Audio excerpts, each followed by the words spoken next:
2017년 9월 30일 한 여중생이 실종되었어. 학생의 부모님은 밤늦도록 딸이 돌아오지 않자 경찰에 실종 신고를 했지만 여학생은 강원도의 한 야산에서 나체 상태의 싸늘한 주검으로 발견되고 말았지. 놀랍게도 이 사건의 범인은 MBC 화제집 중에 소개되어 희귀병인 거대 백악종을 앓고 있는 본인과 딸 이양에 대한 이야기로 어렵지만 꿋꿋이 살아가는 감동적인 가족으로 유명세를 얻고 이후 어금니 아빠의 행복이라는 책을 출판해 많은 매체에 출연하며 어금니 아빠라는 별명을 가지게 된 이영학이었어. 피해자는 딸인 이양의 초등학교 동창생이었는데 이양이 친구들을 자신의 집에 초대하는 단체 문자를 보냈고 유일하게 피해자인 김양만이 응답했다고 해. CCTV를 통해 파악된 바로는 실종 신고가 들어오기 전 김양은 이양과 함께 그의 집으로 올라갔지만 이후 김양은 다시 나오지 않았고 얼마 후 이영학이 검은색의 큰 가방을 끌고 내려가는 것이 확인되었어. 이영학의 이 모든 행위는 계획적인 범죄였는데 이영학은 차량에서 블랙박스를 떼어낸 후 이양과 함께 강원도 영월군 근처 골짜기에 시신을 유기했어. 이때 이영학은 범행 일주일 전에 죽은 아내 최 씨의 영정사진과 함께 유튜브에 자살을 암시하는 문구를 실은 동영상을 올리고 자신이 운영하는 홈페이지에 죽은 아내가 그리워서 동해안에 간다 라는 글을 올리는 한편 딸 이양과 찍은 사진을 올리고 수면제를 과다 복용하는 등 알리바이를 만들려 했지.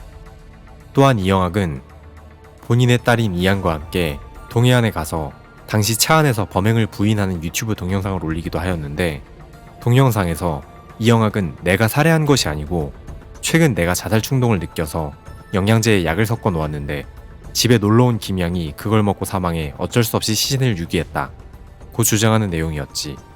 이러한 중 경찰이 이들을 발견했고 경찰에게 시신 유기 장소를 털어놓아 시신을 찾게 되었어. 하지만 김양의 시신 부검 결과 갈비뼈가 부러져 있었고 끈과 같은 물건에 의한 목졸림이 발견되어 최종 사인이 질식사로 추정되면서 김양이 약물을 잘못 섭취해 사망했다는 이영학의 주장은 거짓임이 밝혀졌지. 경찰이 발표한 수사 결과에 따르면 이영학이 피해자에게 수면제를 먹이고 성추행을 하다 피해자가 깨어나 반항하자 발각될 것이 두려워서 살해했다고 해. 하지만 피해자 부검 결과에서 성폭행이나 성적 학대에 대한 징후가 발견되지 않았는데 이 이유는 이영학의 성기능에 문제가 있었기 때문이라고 해. 하지만 약에 취해 잠들어 행동 불능 상태인 피해자를 자신의 욕망을 채우며 변태적이고 추악한 성범죄를 저지른 사실은 달라지지 않았지.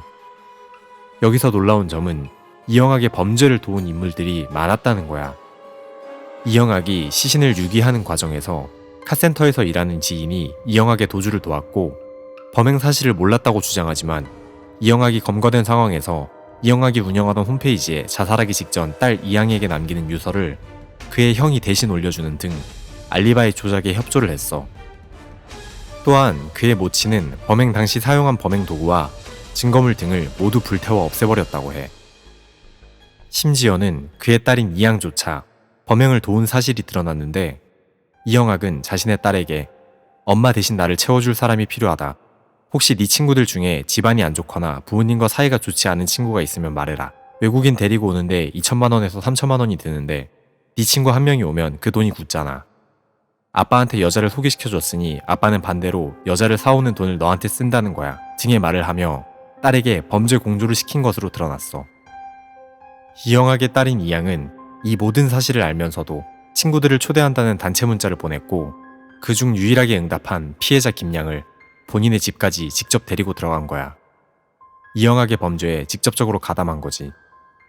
혹시나 이영학의 협박으로 인해 강제적으로 범행에 가담한 게 아닌가 싶겠지만 이영학과 이양이 동해안으로 가서 동영상을 찍었을 때 이양이 아버지의 말대로 영양제를 먹고 숨진 게 맞다고 하는 등 이양은 이영학이 시키지 않은 일까지 적극적으로 나서서 행동했어. 더군다나 친구들과 나눈 카카오톡 대화 내용을 입수한 결과 태연하게 거짓말을 하였는데 친구들이 김양 이야기를 하면 살아는 있겠지 라고 모르는 척하였고 피해자의 부모와 만났을 때는 시치미를 떼고 행방을 모른다고 하기도 했지. 위협이나 협박을 받아 강제로 범행에 가담했다기엔 솔직하게 털어놓을 기회가 충분히 있었음에도 그렇지 않았다는 거야. 이후 이양은 서울 북부지검에 송치되면서 구속 상태로 경찰 조사를 받고 구치소에 수감되었어. 그리고 모든 악의 근원인 이영학은 아동 청소년 성보호 법률 위반, 마약관리 법률 위반, 추행유인, 시체 유기, 보험 사기 방지 특별법 위반, 사기, 상해, 성매매 알선 등 어마무시한 길이의 혐의들로 기소되었고, 도피를 도와준 지인과 친형은 범인 도피죄, 보험 사기 방지 특별법 위반, 사기 및 사기 방조로 기소되었지. 이영학은 1차 공개 재판에서 징역형을 선고해달라고 호소하며 아내가 보고 싶어 이런 일을 저질렀다고, 자신은 환각제에 취해 심신미약 상태였다. 피해자에게 용서를 구하고 싶으니 희망 있는 삶을 원한다는 어처구니 없는 말을 했지.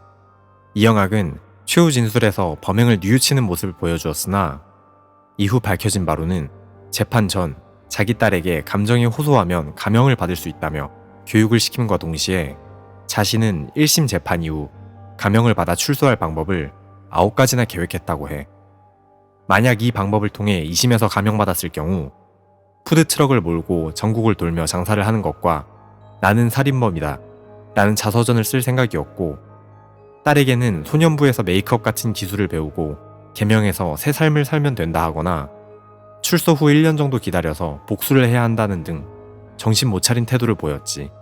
하지만 다행히도 검찰은 1심 결심에서 이영학에게 사형을 구형하고, 재판부가 검찰의 구형을 그대로 받아들여 이영학은 사형 판결을 받게 되었어.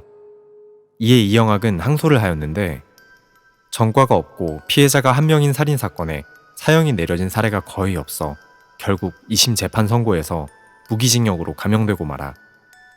그리고 대법원에서 무기징역을 최종적으로 선고받으며 해당 사건은 종결되고 이영학은 수감되었지. 현재 이영학은 모범수인 척을 하고 있지만 죄질이 매우 나쁘고 간혹 교도관이나 다른 죄수들에게 변태적인 언행 등 추악한 본 모습을 보여 가석방 확률은 매우 낮다고 해.